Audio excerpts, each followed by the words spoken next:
Channel. तो guys आज के ब्लॉग में आपको दिखाने वाली हूँ कोरिया का हेमी पार्क, जो कि है उनकी हिस्टोरिकल चीज़ों के ऊपर कि पुराने वक्तों में जो है कोरियन कैसे रहते थे, उनके घर कैसे होते थे, उनकी जेलें कैसे होती थी, मतलब अगर कोई क्राइम करता है तो उसको सज़ा कैसे दी जाती थी। तो ये सारी चीज़ें इसके अंदर इन्होंने जैसे लोक पिरसा में मेंशन की जाती हैं, थोड़ी सी आपकी हिस्ट्री बना के और पुराने वक्तों की चीज़ें बना के, तो सेम वही चीज़ है।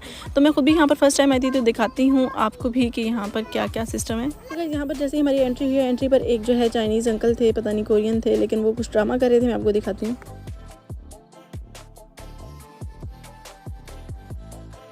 तो ये था इनका सेलिंग का तरीका। आप भी यहाँ से आइडिया ले सकते हैं, मतलब जब भी आप स्टॉल लगाएं तो एक कैंची लेके इस तरीके से बजाना शुरू कर दें तो हो सकता है कि आपके पास जो है ना कस्टमर आना शुरू हो जाए। जैसे मैं पार्क में एंटर हुई हूँ, मुझे बिल्कुल जो है ना ये F9 वाली वाइब्स दे रहा था। मतलब बिल्कुल ऐसा लग रहा था जैसे हम लोग F9 पार्क में आ गए हैं। लेकिन पाकिस्तान में इस तरीके से लोग जो है ना नेचर को एंजॉय नहीं करते जिस तरीके से कोरियंस करते हैं। मतलब जब भी इनको छुट्टी होती है तो इनका मस्ट प्लान होता है कि हम लोग या पहाड़ों पे हाइकिंग करने जाएंगे या समुंदर के किनारे इस तरीके से, क्योंकि जब भी हम पार्क्स में गए ना तो पार्क्स में इतना ज़्यादा रश नहीं होता जितना कि नेचुरल जो चीज़ें होती हैं, जैसे पहाड़ हो गए, दरख्त हो गए, मतलब इन चीज़ों में तो ये लोग नेचर को ज़्यादा पसंद करते हैं। और मैं यहाँ पर इस वॉइस ओवर को कट करने वाली थी, लेकिन जो मेरी बेटी का हाय अल्लाह निकला है ना वो मस्त सुनना है आपने। तो खैर इनके साथ तो वॉइस ओवर मुझे मतलब करना बहुत मुश्किल होता है, बट इसके अलावा हल भी नहीं है, क्योंकि यहाँ पर तो कौन सा नानो खाला है कि यार थोड़ी देर उनको दे दिया, संभालो बच्चे, हम वॉइस ओवर कर लें। तो जी गाइस अब हम पहुँचने लगे हैं इनकी जेल के अंदर, और बाहर आपको 2 स्टैचूज़ नज़र आएंगे जो कि इनके सिक्योरिटी गार्ड बनाए हुए इन्होंने।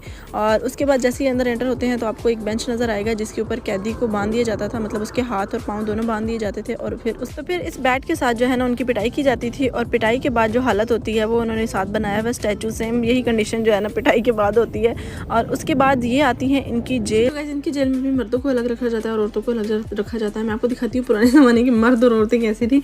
अरे यहाँ पर इन्होंने हथकड़ी की जगह एक लकड़ी का टुकड़ा यूज़ किया हुआ था। और अगर आप इनकी जेल देखें, जो मतलब नक्शा है और जो कुछ है वो ऐसे मतलब थोड़ी सी उसमें जो है ना इन्होंने कॉन्सेप्ट वही है, जस्ट थोड़ी सी एडवांसमेंट की वजह से चीज़ों को ऊपर नीचे कर दिया, अदरवाइज स्टाइल वही है।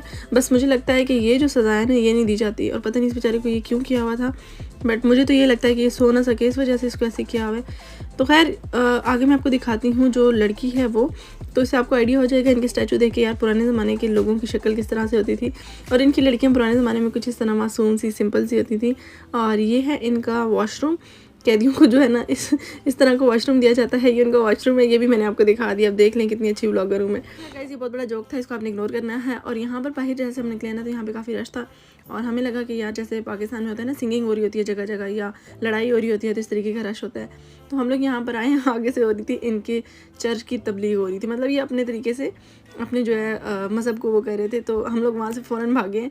और यहाँ पर एक चीज़ मैं आपको दिखा रही हूँ, मतलब इस लड़की पे मैं सिर्फ इसलिए फोकस कर रही हूँ कि इस तरह के बहुत सारे क्लिप्स मैं आपको मतलब मेरे आने वाले व्लॉग्स में दिखाऊंगी कि कोरियन लड़कियाँ हों लड़के हों, ये अपना टचअप पब्लिकली कर लेते हैं। कोई इनको शर्म नहीं आती, कोई मतलब इनको वो ऐसे फील नहीं होता, ऑकवर्ड फील नहीं होता। इवन कि गाइस इनके लड़के भी हैं ना, उन्होंने भी अपनी पॉकेट में मस्त जो है ना लिपस्टिक और फाउंडेशन, मतलब छोटी छोटी चीज़ें रखी हुई होती हैं। और जैसे ही उनको लगता है ना कि यार होंठ ड्राई हो रहे हैं तो बाकायदा पिंक कलर की लिपस्टिक होती है जो वो हल्की से अप्लाई करते हैं। अच्छा ये चीज़ें ना मुझे बहुत अजीब लगती हैं, मतलब यहाँ पे, क्योंकि पाकिस्तान में इस तरह की चीज़ें हम लोगों ने देखी ही नहीं है। तो यहाँ पर जब इस तरह की कोई चीज़ होती है ना, स्पेशली मर्दों में, तो मैं बहुत नोट करती हूँ इस चीज़ को, और मुझे काफ़ी अजीब फील होता है यार। मतलब एक होता है ना बिल्कुल चैपस्टिक लगा ली, थोड़ा सा होंठ मॉइस्चराइज हो गया इस तरह, नहीं भाई बाकायदा जो है ना इनकी पिंक कलर की हल्की सी लिपस्टिक होती है। और जो यहाँ की लड़कियाँ हैं, इवन कि बूढ़ियाँ भी बिल्कुल इस चीज़ में हेजिटेट नहीं होती। और ये एक तरह से अच्छी चीज़ भी है कि यार ये पब्लिकली इनमें इतना कॉन्फिडेंस है कि अपना जो है ना अपना टचअप करना और अपने आप को मेंटेन रखना। इवन कि मैंने जो है ना 1-2 व्लॉग्स में आपको भी दिखाया भी है कि अक्सर लड़कियों ने क्या किया होता है कि बालों में कर्लर लगा लेती हैं, वो इतना अजीब सा लग रहा होता है, और बिल्कुल वो अपना रिलैक्स घूम रही होती हैं, शॉपिंग मॉल में शॉपिंग करेंगी, ठीक है, उसके बाद शाम को उन्हें किसी फंक्शन पे जाना होगा तो वो अपने बाल खोल लेंगी। तो ये चीज़ है कि अगर आप मेरे व्लॉग्स या किसी भी कोरियन व्लॉगर को आप फॉलो करते हैं तो आप इनकी जो नॉर्मल पब्लिक है ना, बिल्कुल आम से लोग हैं, वो भी अपने आप को इतना मेंटेन और इतना मतलब अच्छा रखते हैं जैसे आपको ऐसा लगता है कि यार ये कोई ना कोरियन ड्रामा के एक्टर जा रहे हैं। तो मैं जब शुरू में आई थी ना तो हमें 2-3 मतलब कोरियन से ऐसे दुआ सलाम थी हमारी, तो मतलब मुझे ये सारे सेम लगते थे, इनके मर्द भी इनकी औरतें भी ना, मैं मतलब इनमें डिफ्रेंशिएट करना काफ़ी मुश्किल हो जाता था मेरे लिए। फिर आहिस्ता आहिस्ता आहिस्ता आहिस्ता आदत होगी। अब थोड़ा समझ आ जाता है कि नहीं यार डिफरेंट है, मतलब हर किसी की शक्ल में थोड़ा बहुत डिफरेंस है। और यहाँ पर मैंने आपको इनका पूरा जो गाँव का सिस्टम था वो सारा दिखाया। ये इनका किचन था। और यहाँ पर तो गाइस यहाँ पर ये जो बातें मैंने इधर उधर की है ना, वो सिर्फ इसलिए की हैं क्योंकि मुझे जो है ना इनकी हिस्ट्री को एक्सप्लेन करना बिल्कुल नहीं आता, ना मुझे कुछ पता है।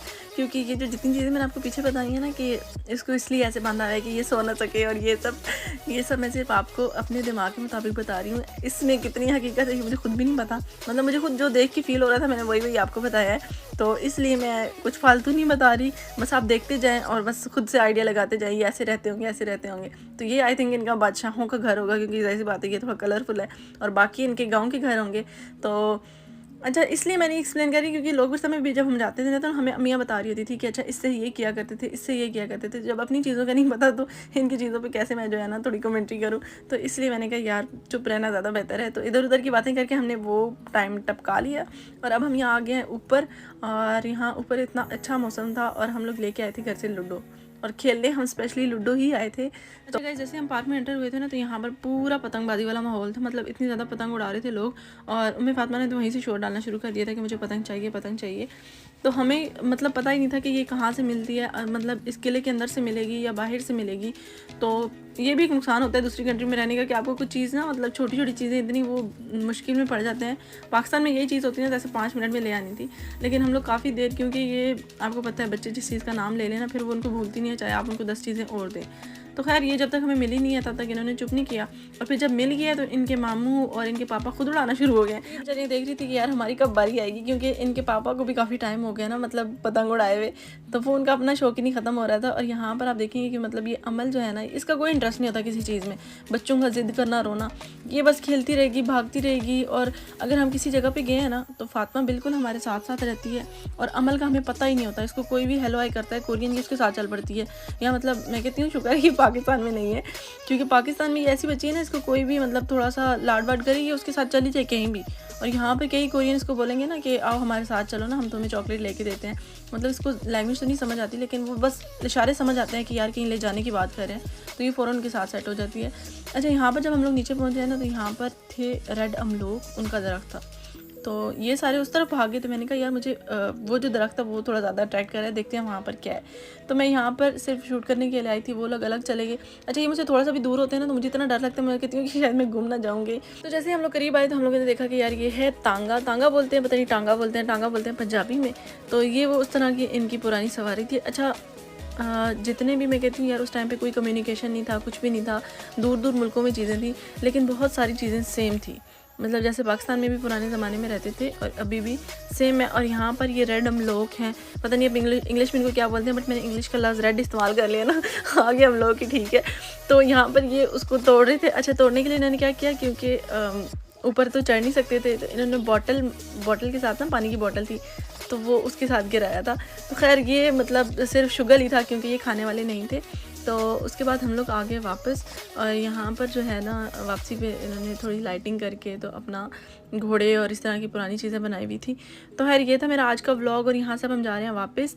और वापसी पे बस जब भी हम कहीं से वापस जाते हैं मुझे ये टेंशन होती है कि यार घर जाके बनाना पड़ेगा, तो इसलिए मैं इनको रास्ते में ना इनको कहानियाँ डालना शुरू कर देती हूँ।